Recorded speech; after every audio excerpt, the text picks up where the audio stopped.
Hello সুপ্রিয় দর্শক, আসসালামু আলাইকুম। আমি আপনাদের সামনে একটা গ্রামের দৃশ্য আসলে তুলে ধরার চেষ্টা করতেছি যে আমরা যারা শহরে বা প্রবাসে বা অন্য কোথাও যারা বসে বসে আসলে এই যে গ্রামের ফসলগুলা খেয়ে থাকি, সেই ফসলগুলা ফলানো যে কতটা কষ্টের, এটা যারা গ্রামে থাকে মানে আমার মতো যারা গ্রামে বসবাস করে তারা আসলে জানে। চলেন এখন আমি একজনের সাথে কথা বলবো। ভাই আসসালামু আলাইকুম। ওয়ালাইকুম সালাম।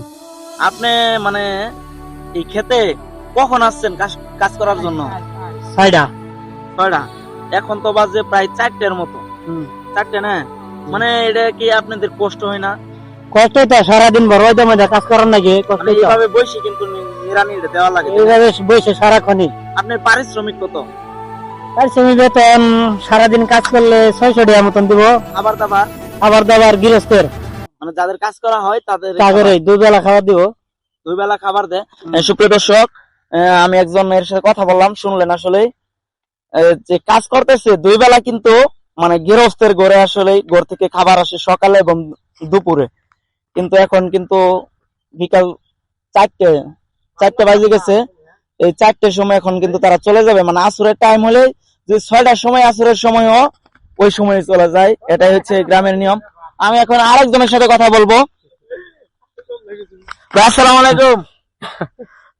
ওয়ালাইকুম সালাম। আপনি তো 6টার সময় আইছেন কাজ করার জন্য। 6:30 আইছি। ও মানে আপনি কি যে এই যে 600 টাকা পারিশ্রমিক দেয়, এটা দিয়ে কি আপনার সংসার চালানো যায়? না পুষে না, কষ্ট হয়। কষ্ট হয়। এখন যদি মানে গৃহস্থ, আমি যতটুকু জানি গৃহস্থের কিন্তু এই 600 টাকা পারিশ্রমিক দিতে আসলে কষ্ট হয়, কারণ দেশের যে অবস্থা, ফসলের কোনো সারের বিষ সবকিছুর কিন্তু দাম বেশি।